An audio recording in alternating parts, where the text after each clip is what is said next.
उदयन दास की कई मासूकाएँ थीं। उनमें से एक थी कोलकाता की रहने वाली 26 साल आकांक्षा शर्मा।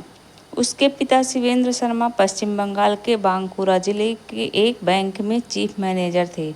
भोपाल मध्य प्रदेश के तकरीबन 32 साल उदयन दास को अय्याशी करने के लिए दौलत नहीं कमानी पड़ी थी, क्योंकि उसके माँ बाप इतना कमाकर रख गए थे कि अगर वह कुछ काम नहीं करता तो भी जिंदगी में कभी भूखा नहीं सोता। अब से करीब तकरीबन 8 साल पहले आकांक्षा शर्मा की दोस्ती फेसबुक के जरिए उदयन दास से हुई थी।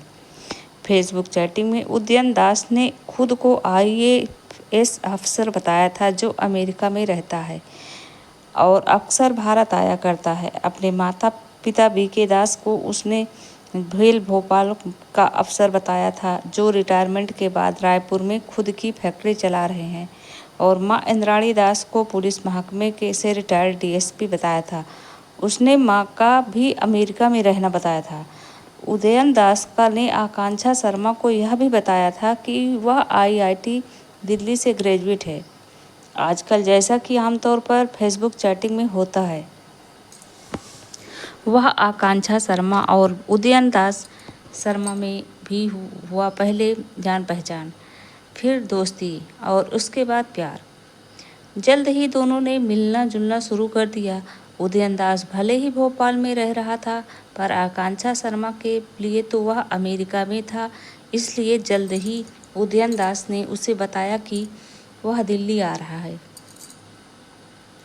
दोनों ने दिल्ली में मिले और कुछ दिन बाद साथ गुजारे। उदयन दास की रईसी का आकांक्षा शर्मा पर खासा असर पड़ा। वे दोनों एक साथ हरिद्वार, मसूरी और देहरादून भी घूमने गए और एक ही होटल में एक साथ एक कमरे में रुके। फिर उदयन दास अमेरिका यानी भोपाल लौट गया, इस वादे के साथ कि जल्द ही वह फिर भारत आएगा, और अब वे दोनों भोपाल में मिलेंगे, जहां उसके 2 मकान हैं। उदयन दास ने आकांक्षा शर्मा को बताया था कि उसका भोपाल वाला मकान काफ़ी बड़ा है और उसका नीचे वाला हिस्सा किराए पर ब्रह्मा कुमारी आश्रम को दे रखा है। इन 2-3 मुलाकातों में आकांक्षा शर्मा सोचने लगी कि उदयन दास वैसा ही लड़का है जैसा वह चाहती थी। वह तो शादी के बाद अमेरिका में नौकरी करने के सपने देखने लगी थी, लिहाजा उन दोनों ने शादी करने का फैसला कर लिया। एक दिन उदयन दास ने आकांक्षा शर्मा को बताया कि उसके मन अब अमेरिका में नहीं लग रहे हैं और वह उससे शादी कर भोपाल में ही बस जाना चाहता है। इससे अमेरिका जाकर नौकरी करने की आकांक्षा शर्मा की ख्वाहिश मिट्टी में मिल गई, क्योंकि अब तक वह अपने घर वालों को बता चुकी थी कि वह नौकरी करने अमेरिका जा रही है। आकांक्षा शर्मा उदयन दास को चाहने लगी थी, इसलिए राजी हो गई। आज नहीं तो कल उसे अमेरिका जाने का मौका मिल सकता है, इसलिए वह उदयन की बताई तारीख पर बीते साल जून महीने में भोपाल आ गई। माँ बाप से हकीकत छिपाने के लिए उसने यह झूठ बोला कि वह नौकरी करने न्यूयॉर्क जा रही है। आकांक्षा शर्मा ने भोपाल के ही पिपलानी के काली बाड़ी मंदिर में उदयन दास के साथ शादी भी कर ली, और उस दौरान वह फ़ोन पर घर वालों से भी बात करती रही, लेकिन खुद को अमेरिका में होने का झूठ बोलती रही। कुछ दिन उदयन दास के साथ बीवी की तरह गुजारने के बाद आकांक्षा शर्मा को मालूम हुआ कि उसके शौहर ने उससे कई झूठ बोले हैं, क्योंकि न तो वह कभी अपने माँ बाप से फ़ोन पर बात करता था और ना ही उनके बारे में पूछने पर कुछ बताता था। हद तो उस वक्त हो गई जब आकांक्षा शर्मा को यह पता चला कि उदयन दास अव्वल दर्जे का नशेड़ी है और दूसरी कई लड़कियों से उसका नाजायज़ ताल्लुक़ है। जुलाई के तक तो आकांक्षा शर्मा ने अपने घर वालों से फ़ोन पर बात की, लेकिन अब वह उनसे कम ही बात करती थी। लेकिन फिर धीरे धीरे वह SMS के जरिए उनसे बात करने लगी थी। 14 जुलाई का दिन आकांक्षा शर्मा पर कहर बनकर टूटा। अगर उदयन दास ने उससे कई झूठ बोले थे तो एक झूठ उसने भी उदयन से बोला था। दरअसल आकांक्षा शर्मा का एक बॉयफ्रेंड और था, जिसने उसके कुछ फ़ोटो जो कम कपड़ों में थे व्हाट्सएप पर डाल दिए थे। ये फ़ोटो उदयन दास की निगाह में आए तो वह भड़क उठा। पूछने पर आकांक्षा ने कुछ सच्ची और कुछ झूठी बातें उसे बताई तो उदयन को लगा कि आकांक्षा ने उससे झूठ तो बोला ही है, साथ ही उसके नाजायज़ ताल्लुकात पुराने बॉयफ्रेंड से है और वह उसे पैसे भी देती रहती है। रात को लड़ झगड़ कर आकांक्षा तो सो गई, पर उदयन की आंखों में नींद नहीं थी। साथ में सो रही बीवी उसे धोखेबाज लगने लगी थी। रात भर जाकर उदयन दास आकांक्षा शर्मा के कत्ल की योजना बनाता रहा और सुबह के 5 बजे तक बजते बजते उसने उसकी हत्या भी कर डाली। उदयन ने पहली गहरी नींद में सोती हुई आकांक्षा का चेहरा तकिए से दबाया। जब उसके मर जाने की पूरी तरह से तसल्ली हो गई, तब तकिया हटाया और उसका गला घोंट डाला, जिससे आकांक्षा के गले की हड्डी चटक गई। अब समस्या आकांक्षा की लाश को ठिकाने लगाने की थी। सुबह नज़दीक की दुकान से उदयन दास ने 14 बोरी सीमेंट खरीदा और आकांक्षा की लाश एक पुराने बक्से में डाल दी और तकरीबन 10 बोरी सीमेंट घोलकर उसमें भर दिया, जिससे लाश जम जाए, बक्से में से बदबू न आए, इसलिए उसके चारों तरफ उसने सेलो टेप लगा दिया था। दोपहर को उसने अपने एक पहचान वाले मिस्त्री को रवि को बुलाया और कमरे में चबूतरा बनाने की बात कही। इस बाबत उदयन ने बहाना यह बनाया कि वह मंदिर बनवाना चाहता है। रवि ने चबूतरा बनाने के लिए कमरा खोदा, पर चूंकि उसके सामने लाश वाला बक्सा नहीं रखा जा सकता था, इसलिए उदयन ने चतुराई से उसे बातों में उलझाया और तगड़ा मेहनताना देकर चलता कर दिया। इसके बाद उसने बक्सा गड्ढे में डाला और उस पर चबूतरा बना दिया। खूबसूरती बढ़ाने के लिए उस पर मार्बल भी जड़ दिया। आकांक्षा शर्मा के माँ बाप बांकुरा में परेशान थे, क्योंकि धीरे धीरे उनकी बेटी ने एसएमएस के जरिए भी बात करना कम कर दिया था। कुछ दिनों तक तो उन्होंने सब्र रखा, लेकिन किसी अनहोनी का शक होने उन्हें हुआ और तो उन्होंने आकांक्षा की गुमशुदगी की रिपोर्ट पुलिस में दर्ज करा दी। बांकुरा क्राइम ब्रांच ने जब आकांक्षा के मोबाइल फ़ोन की लोकेशन ट्रेस की तो वह साकेत नगर भोपाल की निकली। आकांक्षा के पिता शिवेंद्र शर्मा भोपाल आए और उदयन से मिले, क्योंकि आकांक्षा उन्हें उसके बारे में पहले बता चुकी थी।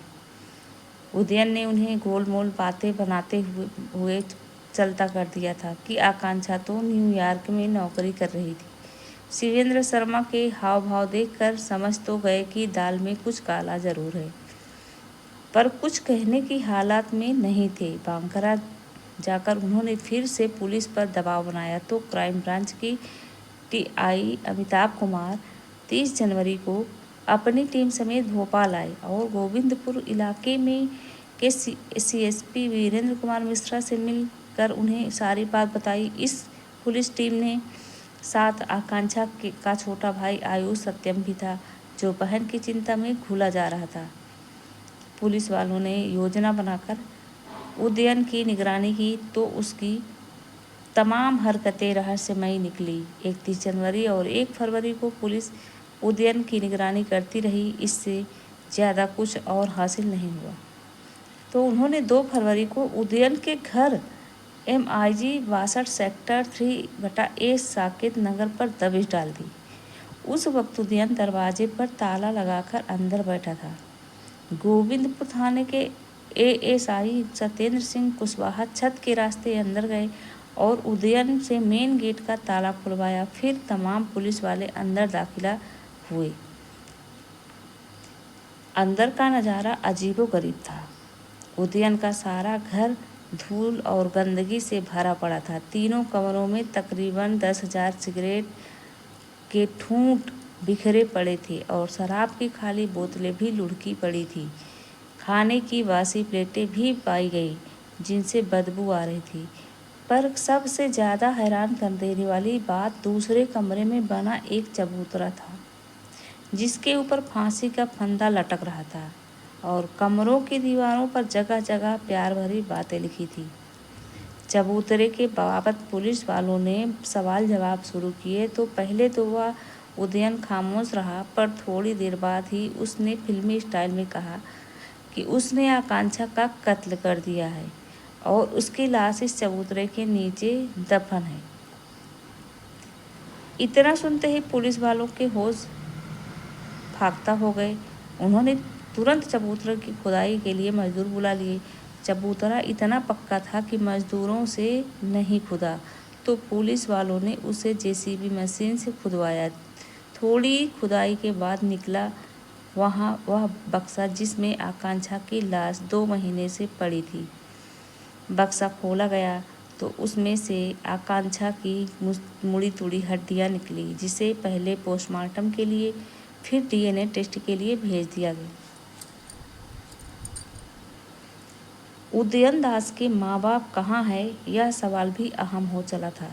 पुलिस वालों ने जब उनके बारे में पूछा तो वह पहले तो उसने उन्हें टरकाने की कोशिश की, पर जैसे ही पुलिस ने उस पर 3rd डिग्री का इस्तेमाल किया तो उसने पूरा सच उगल दिया कि उसने अपने माँ बाप की हत्या अब से तकरीबन 5 साल पहले रायपुर वाले मकान में की थी और उन्हें लॉन में दफना दिया था। मामला कुछ यूँ था, भोपाल में अब उदयन दास 7वीं जमात में था। तब उसने एक दोस्त का स्कूल की दीवार पर सिर मार मार कर फोड़ दिया था। रायपुर आकर भी उसकी बेजा हरकतें कम नहीं हुई। पढ़ाई लिखाई में तो वह शुरू से ही फिसड्डी था, पर रायपुर आकर नशा भी करने लगा था। माँ बाप चूँकि उसे पढ़ाई लिखाई के बाबत डांटते रहते थे, इसलिए वह उनसे नफरत करने लगा था। जब कॉलेज की डिग्री पूरी होने के वक्त आया तो उसने माँ बाप से झूठ बोल दिया कि वह पास हो गया है। इस पर माँ बाप उसे नौकरी करने को कहा तो उसे लगा कि झूठ पकड़ा जाने वाला है, लिहाजा उसने माँ बाप को ही ठिकाने लगाने की फैसला ले डाला। एक रात जब पिता चिकन लेने बाजार गए हुए थे और माँ ऊपर की मंजिल के कमरे में कपड़े रख रही थी तो उसने गला घोंटकर उनका कत्ल कर दिया। पिता जब बाजार से आए तो उनकी चाय में उसने नींद की गोलियां मिला दी और उनकी गहरी नींद में चले जाने पर उनका भी गला घोंट दिया। माँ बाप की लाशें ठिकाने लगाने से उसने मजदूर बुलाकर लान में 2 बड़े गड्ढे खुदवाए और देर रात लाशें घसीट-कर उनमें डाल दी और सीमेंट से उन्हें चुन दिया। माँ बाप की हत्या करने के बाद उदयन ने रायपुर वाला मकान 30 लाख रुपए में बेच दिया और भोपाल आकर साकेत नगर वाले घर में ऐशो आराम की ज़िंदगी जीने लगा। निकम्मा और एयास उदयन चालाक भी कम नहीं था। उसने इंदौर से पिता का आर और इटारसी नगरपालिका से माँ की मौत का झूठा सर्टिफिकेट बनवाया और उनकी बिना पर सारी जायदाद अपने नाम करा ली। माँ की पेंशन के लिए ज़रूरी था कि उनके जिंदा होने का सर्टिफिकेट बनवाया जाए, जो उसने दिल्ली के डिफेंस कॉलोनी में के एक डॉक्टर से बनवाया और बैंक मुलाजिमों को घूस देकर हर महीने पेंशन निकालने लगा। वैसे उदयन दास के मामले से एक सबक लड़कियों को ज़रूर मिलता है कि फेसबुक की दोस्ती उस वक्त जानलेवा हो जाती है जब वे उदयन दास जैसे जालसाज के फरेबियों के चंगुल में फंसकर घर वालों से झूठ बोलने लगती हैं और एक अनजान आदमी से चोरी छिपे शादी कर लेती हैं। इसलिए सोशल मीडिया का इस्तेमाल उन्हें सोच समझकर करना चाहिए। गिरफ्तारी के बाद भोपाल से रायपुर और रायपुर से बांकुरा ले जाए गए उदयन दास को जब 20 फरवरी को भोपाल लाया गया तब पता चला कि शादी के बाद अपनी बीवी आकांक्षा शर्मा के साथ वह खाने पीने के अलावा सिर्फ सेक्स ही करता रहा था। लगता ऐसा है कि सेक्स उसके लिए ज़रूरत नहीं बल्कि एक ख़ास किस्म की बीमारी बन गई थी। लगातार सेक्स करने की में वह थकता इसलिए नहीं था कि हमेशा नशे में रहता था। मुमकिन है कि आकांक्षा शर्मा को उसकी इस आदत पर भी शक हुआ था और उसने ऐतराज़ जताया हो, लेकिन चूंकि वह एक तरह से उसकी कैदी सी होकर रह गई थी। इसलिए जीते जी किसी से इस बर्ताव का जिक्र नहीं कर पाई। और पूछने पर उदयन ने पुलिस वालों को बताया कि जब वह 8वीं जमात पे था तब जेब में कंडोम रख कर चलता था कि क्या पता कब कोई लड़की सेक्स करने के लिए राजी हो जाए। तो दोस्तों, यह कहानी कैसी लगी? ये सच्ची घटना है और ये स्टोरी अगर लड़कियों को समझ में आई हो, पसंद आई हो, इससे उन्हें कुछ सीख मिली हो तो वीडियो को लाइक कीजिएगा और सब्सक्राइब ज़रूर कर दीजिएगा।